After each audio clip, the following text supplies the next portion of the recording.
உங்களுடைய தங்கம், வெள்ளி, வைர நகைகளை உடனே செல் பண்ணுமா? நம்பிக்கையான நிறுவனம் Max Gold. Call 04445454545. Max Gold, cash for gold.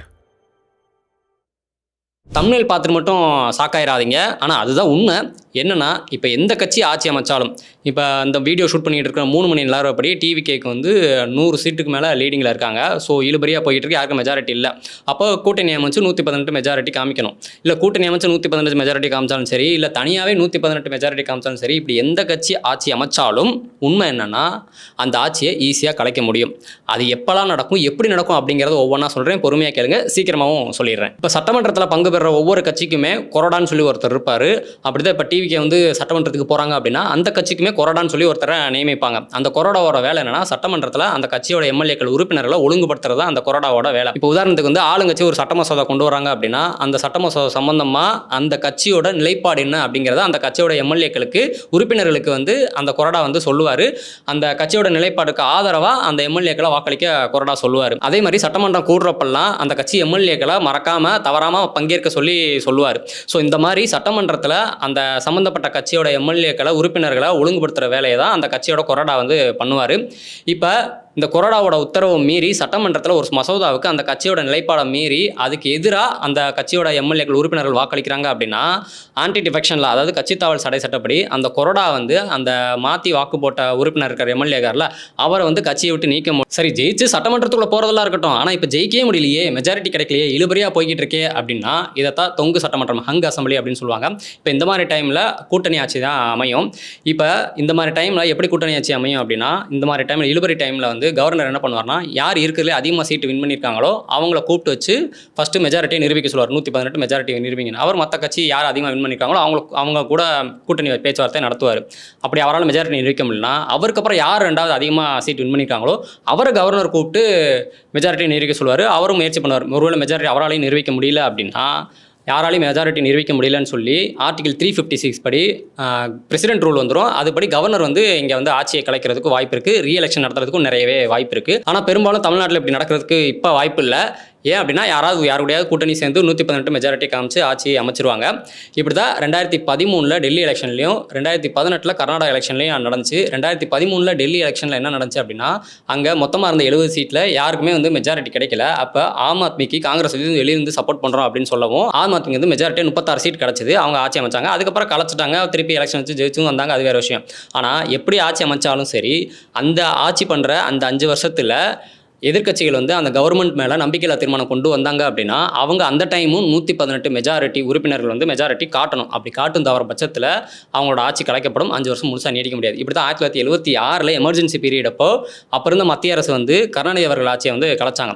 So அந்த 5 வருஷத்தில் சட்டம் ஒழுங்கு சரியில்லை, அது சரியில்லை சொல்லி ஏதாவது ஒரு காரணத்தை சொல்லி மற்ற கட்சிகள், எதிர்க்கட்சிகள் வந்து இல்லை மத்திய அரசும் நம்பிக்கையில்லா தீர்மானம் கவர்னர்லாம் கொண்டு வராரு அப்படின்னா, அந்த சம்மந்தப்பட்ட கவர்மெண்ட் வந்து 118 மெஜாரிட்டியை நிரூபிக்கணும். இப்படி இல்லைன்னா ஆட்சியை வந்து கலைச்சிருவாங்க.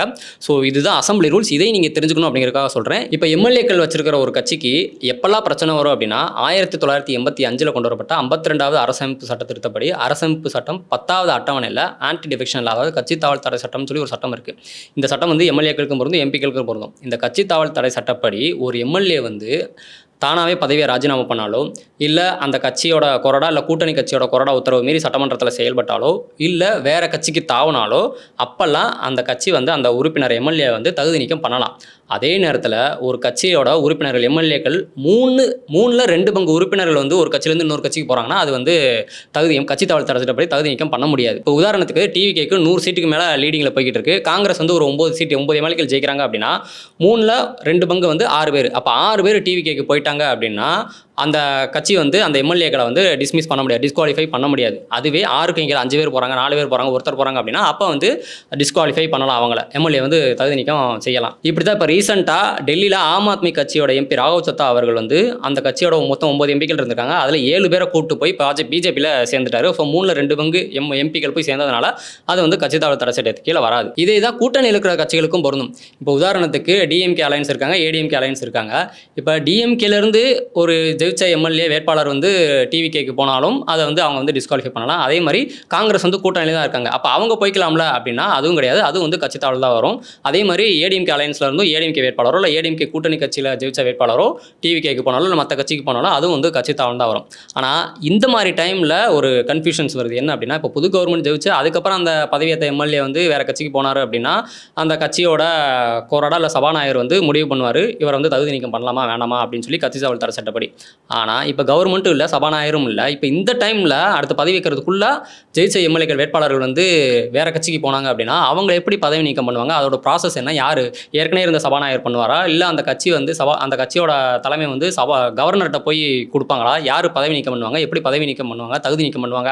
அப்படிங்கிற ஒரு கன்ஃபியூஷன்ஸ்லாம் இருக்குது, எங்களுக்கே இருக்குது. ஸோ இதை பற்றி யாருக்காவது கிளியராக தெரிஞ்சு அப்படின்னா அதை கமெண்ட்டில் சொல்லி எங்களுக்கும் தெரியப்படுத்துங்க, நாங்களும் தெரிஞ்சுக்கிறோம். சரி, இப்போ உதாரணத்துக்கு டிவிக்கே ஆட்சி அமைச்சிருச்சுன்னு வச்சுப்போம். இப்போ டிவிக்கு ஆட்சி அமைச்சு டிவிகே கவர்மெண்ட் வந்து போய்கிட்டு இருக்கு. இப்போ அந்த டைமில் டிவிகே எம்எல்ஏ உறுப்பினர் யாராவது ஒருத்தர் வேற கட்சிக்கு போனார் அப்படின்னா அவர் வந்து அவங்க வந்து தகுதி நீக்கம் பண்ணலாம். ஏன்னா அப்போ வந்து சபாநாயகர்லாம் இருப்பார்.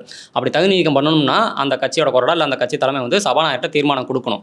அப்படி கொடுக்குறப்ப சபாநாயகர் எடுக்கிறது தான் இறுதி முடிவு. ஆனால் சபாநாயகர் அது இறுதி முடிவு எடுக்கிறதுக்கு ரொம்ப டிலே பண்ணக்கூடாது அப்படின்னு சொல்லி 2025 நடந்த ஒரு கேஸில் வந்து தெலுங்கானா சபாநாயகர் வந்து ரொம்ப டிலே பண்ணிட்டாரு அப்படின்னு சொல்லி சுப்ரீம் கோர்ட் வந்து அவர் வந்து வார்னிங் பண்ணாங்க. அதாவது தெலுங்கானா கட்சிக்கு தவணை 10 எம்எல்ஏக்களை தகுதி நீக்கம் பண்ணதில் அந்த ஸ்பீக்கர் வந்து 3 மாதத்துக்குள்ளே முடிவு எடுக்கணும் அப்படின்னு சொல்லி சுப்ரீம் கோர்ட் வந்து அதிரடியாக உத்தரவு போட்டாங்க. இந்த மாதிரி ஒரு எம்எல்ஏ தகுதி நீக்கம் பண்ணுறதுல சபாநாயகர் முடிவு எடுக்க டிலே பண்ணாலோ இல்லை அவரோட முடிவுலையோ கோர்ட்டு தலையிடலாம் அப்படின்னு சொல்லி 1992 நடந்த ஒரு கேஸில் சுப்ரீம் கோர்ட் வந்து சொல்லியிருக்காங்க. ஸோ இந்த மாதிரி விஷயத்தில் சபாநாயகர் எடுக்கிறதா இறுதி முடிவு அப்படின்னு கிடையாது. ஸோ இந்த மாதிரி கட்சி தாவல் தர சட்டத்தில் ஒரு எம்எல்ஏவை தகுதி நீக்கம் பண்ணிட்டாங்க அப்படின்னா அதுக்கப்புறம் அந்த தொகுதியில் வந்து பை எலெக்ஷன் நடக்கும். அப்படி பை எலெக்ஷன் நடக்கிறப்ப தகுதி நீக்கம் செய்யப்பட்ட அந்த எம்எல்ஏ தனியாவோ இல்லை எந்த கட்சிக்கு அவர் தாவனாரோ அந்த கட்சி சார்பாக அவர் வந்து போட்டி போடலாம். நீங்கள் சொல்லுங்கள், இந்த வீடியோ ஷூட் பண்ணிக்கிட்ட டைமில் இன்னும் இழுபறியாக தான் போய்கிட்டு இருக்கு. இந்த எலெக்ஷனில் இந்த வருஷம் யாரோட கூட்டணி அமைச்சு யார் சிஎம் ஆவாங்க, யார் ஆட்சி அமைப்பாங்க அப்படிங்கிறத மறக்காம கமெண்ட்ல சொல்லுங்க. சுத்தி வளைச்சு பேச விரும்பல, எதிர்கட்சிக்காரரை பார்த்து கேட்கிறேன். அரசியல் நடத்துறியா, அராஜகம் நடத்துறியா?